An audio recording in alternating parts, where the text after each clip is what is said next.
Membuat konten viral ternyata, ya memang banyak teorinya ya, harus trending, harus actionable, harus emosinya ada, dan lain-lain gitu.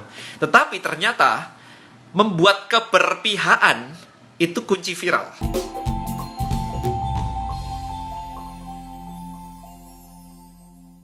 Tips untuk membuat konten viral ya, jadi tips membuat konten viral. Membuat konten viral ternyata, ya memang banyak teorinya ya, harus trending, harus actionable, harus emosinya ada, dan lain-lain gitu. Tetapi ternyata, membuat keberpihakan itu kunci viral. Karena pasti dengan multitafsir yang terjadi di market, keberpihakan ini akan menguat. Itu, that's the strategy untuk konten viral. Kita masuk ke topik yang barusan ini. Ini ya saya bacain ulang ya. Perhatikan baik-baik. Bokap gue selalu ngomong, walaupun biaya buat kuliah lu gede, tapi kalau nanti gaji kerjanya kecil gak apa-apa. Bapak kuliahin lu bukan buat jadi orang kaya, tapi buat jadi orang berguna. Oke, that's the kata-kata. Dan saya mengatakan di situ, ini sesat banget. Oke. Berarti apa? Saya menciptakan keberpihakan. Ada postingan kayak begitu, ada postingan pendapat saya bahwa ini sesat banget. Oke, dua. Itu udah mulai muncul tuh. Remember, konten viral harus punya dua pihak, dua sisi. Akhirnya sejam 260 komen. Right? Tapi sekarang kita bahas nih. Dia mengatakan gini, sorry nimbung Niko. Gini deh, menurut gue sih kan semua orang punya sudut pandang yang berbeda-beda. Itu jelas pasti. Tapi, dari sudut pandang gue sendiri sebagai orang biasa, bersyukur intinya mungkin bener kaya itu bisa bantu banyak orang. Tapi jangan berpikir bantu orang cuman bisa pakai uang saja. Terus jangan berpikir bantu orang cuman bisa dilakuin sama orang kaya aja. Itu sih menurut gue. Sudut pandang kan banyak, selalu ada sisi kanan dan kiri. Ada baik dan buruk, tergantung kita mau mikirnya kemana. Right? Perhatikan ya. Perhatikan baik-baik ya. Semua ngebahas tentang berguna dan kaya. Berguna dan kaya. Oke. Jadi seolah-olah konten saya itu tentang orang kaya atau berguna. Bahkan ada yang bilang, kan nggak semua orang kayak kamu dan bisa punya duit gitu. Itu bukan bahasan saya. Bahasan saya, topik ini, kenapa saya bilang sesat, adalah karena kaya dan berguna itu dipisah. Ya kan? Kaya dan berguna itu dipisah. Nah, dan kok kamu bisa bilang kaya dan berguna itu dipisah dari kalimat ini dari mana? Oke. Perhatikan baik-baik. Karena di situ ada kata tapi.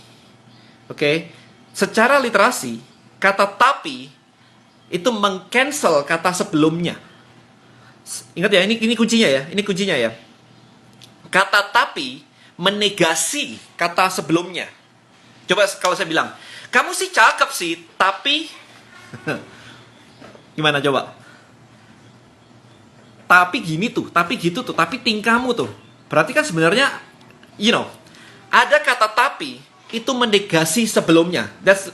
Kalau Anda belajar linguistik ya, itu dari situ. Sekarang, kalau yang di komen tadi, perhatikan baik-baik ya, komennya dulu ya. Saya tadi baca komennya dulu. Buset, ini baru saya baca 263 komen, sekarang tahu-tahu 270 komen. Ya. Sorry nih, Nimbrongko. Gini deh, menurut gue sih kan semua orang punya sudut pandang yang berbeda-beda. Itu jelas. Oke? Tapi, dari sudut pandang gue, ya kan, ada tapinya tuh. Perhatikan baik-baik. Nah, sekarang kalau kita amati dari kata-katanya tadi. Bapak kuliahin lu bukan jadi buat orang kaya, tapi buat jadi orang berguna. Itu artinya tapinya menegasikan sebelumnya. Itu secara kalimat seperti itu. Problem saya di sini adalah kenapa berguna itu dinegasikan dengan kaya. Maksudnya diseberangkan dengan kaya. I don't care about kaya dan miskin di sini. I don't care about berguna dan gak berguna. Bukan itu topiknya. Tapi topik kayak 90% orang di sini yang ngomongin tentang berguna gini, berguna begitu. Kalau kaya kan bisa bantu, kalau kaya kan bisa begini. I don't care about kaya dan miskin. Ada yang bilang, Danny ngukurnya cuman sama uang. Man, I don't care about kaya dan miskin. Oke? Saya mempermasalahkan kata tapi di antara kaya dan berguna. That's the problem. Jadi, be careful. Karena kalau ini disebutkan ke anak-anak, di otak anak-anak, itu jadi dua hal yang terpisah. Bahwa either jadi kaya atau either jadi berguna. Itu berbahaya, akan susah kaya. Dia mau berguna gimana pun akan susah kaya, karena program. banyak banget komen-komen yang masuk, itu perhatikan baik-baik kata tapi. Cari orang-orang yang mengatakan pakai kata tapi. Kamu bener sih, Dan, tapi berarti nggak bener. Menurut saya kamu nggak bener gitu. Jadi tapi itu selalu kayak gitu. Ya, jadi I don't care about kaya dan miskin. I don't care about berguna dan nggak berguna. What I think adalah karena kaya dan berguna diseberangkan. Kok bisa diseberangkan? Karena dengan kata tapi, gitu aja. Oke, saya kasih case tadi yang cukup menarik. Kemarin saya mengamati sebuah case study di mana mentor saya waktu belajar NLP ya, di mana mentor saya waktu itu jadi partner saya, Mas Roni, ikutan ngajar di kelas saya gitu. Ada salah satu anak-anak asisten saya gitu ya, fasilitator dari DM Elite gitu. Dia umur sudah kuliah sih, 18-19. Oke. Dia umur 18-19, dia mau beli motor waktu itu. Dia mau dibeliin motor sama orang tuanya. Dia minta motor ke orang tuanya nggak kasih gitu aja. Oke, dia minta motor, terus orang tuanya nggak kasih, karena orang tuanya ngelihat di TV ada kecelakaan lah, ada ini itulah macam-macam gitu kan. Jadi anaknya selalu bilang, kalau misalkan anaknya Pak mau minta motor gitu-gitu, papanya bilang nggak boleh, anaknya selalu pakai kata tapi. Tapi Pak kan aku udah umur 18, tapi Pak kan aku udah kuliah, tapi Pak kan aku harus ke kampus pakai motor biar nggak naik apalah whatever kayak gitu ya. Jadi orang tuanya ditapiin terus, dia nggak pernah dapat motor, karena orang tua tidak suka ditapikan. Ingat, tapi itu menegasikan kata-kata. Jadi kalau orang tuanya peduli, orang tuanya bilang nanti jangan-jangan kayak itu tuh di TV tuh ada kecelakaan dan sebagainya. Itu bentuk care orang tua. Tetapi bentuk care yang bagus ini ditapikan, artinya ini nggak penting gitu. Karena diseberangkan. Remember, itu bawah sadar nerimanya kayak gitu. Ditapikan tuh nggak enak gitu kan. Tapi Pak nggak dapat. Nah, ketika kita ngobrol-ngobrol nih waktu itu setelah selesai acara kelas gitu ya, ngobrol-ngobrol ya, itu kasus itu diceritakan gitu. And Mas Roni waktu itu cuma bilang banget, coba ya perhatikan baik-baik, kamu selalu ngomong tapi ke orang tuamu, coba ganti teh, ya Pak gitu, ya Pak karena itu gitu. Diubah cuma gitu doang. Kebayang ya, dia udah bertahun-tahun minta motor gak dikasih, dan ternyata setelah diubah begitu, papanya sama, Pak minta motor gitu kan, papanya selalu bilang tapi banyak kayak begitu di TV kayak begini, di TV kayak begitu gitu kan. Dan dia bilangnya apa? Iya Pak, makanya aku mesti belajar dari sekarang, mumpung cuman kesini aja, mumpung cuman kuliah aja, mumpung cuman deket aja, diiyain. Orang lebih suka diiyain daripada ditapiin. That's basic communication. Tahu nggak Anda? I think dalam waktu 2 bulan motor dapat ya. Selama ini minta-minta nggak pernah dikasih, sekarang 2 bulan dapat motor. Sekarang kalau Anda perhatikan dari komen-komen di sini, selalu ngomonginnya konten.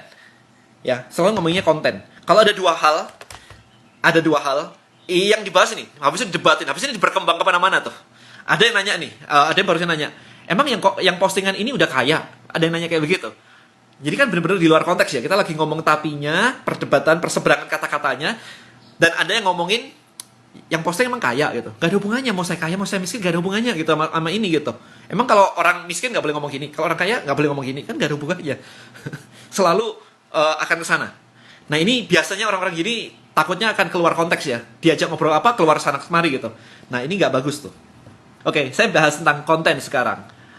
Saya nggak mau dibawa ke konteks yang pindah-pindah kayak kaya tapi nggak berguna, kaya tapi nggak berguna, kaya tapi nggak bermoral, kaya tapi kayak gitu-gitu. Saya nggak mau ke sana gitu. Karena kalau ke sana ya udah diskusi tidak akan pernah selesai. Terus buat apa gitu? Anda benar, saya benar, nggak ada hubungannya gitu kan. So kita ngomong tentang konten sekarang. Kontennya kaya dan berguna itu tidak harus diseberang-seberangkan. Ini pendapat saya, oke? Karena apa? Karena namanya orang kaya. Ini ngomongnya benar dulu ya, jangan kesana-kana. Karena orang kaya itu pasti berguna, mau nggak mau. Karena apa? Kaya duitnya dari mana? Kecuali Anda dapat lotre, dapat warisan gitu ya, kaya gitu kan. Itu aja masih berguna ya, dapat warisan ya. Anda berguna buat orang tua Anda gitu. Kalau nggak berguna mungkin udah dikasih ke orang lain kali gitu kan. Jadi intinya kaya itu pasti berguna. Why? Karena untuk dapat duit itu Anda harus jualan banyak. Supaya kaya kan jualannya banyak. Kalau jualannya banyak kan berarti Anda membantu banyak orang. Sesimpel itu. Makanya saya nggak setuju kalau di sini bilang kalau kaya kan bisa berguna. Loh kalau kaya udah pasti berguna gitu. Dalam konteks bener dulu nih, jangan dibawa kemana-mana. Sekali lagi gitu kan. Kalau kaya bisa buka lapangan pekerjaan. Yes, itu benar. Tetapi kan konteksnya itu gini. Untuk menjadi kaya duluan, itu kan pasti memiliki sesuatu yang dijual nih. Kayak saya misalkan nih jualan suplemen. Oke. Terus habis itu yang beli ribuan orang. Ya. ribuan orang. Lah kan berarti saya sudah berguna bagi ribuan orang menurunkan berat badan mereka. Nah, itu maksudnya.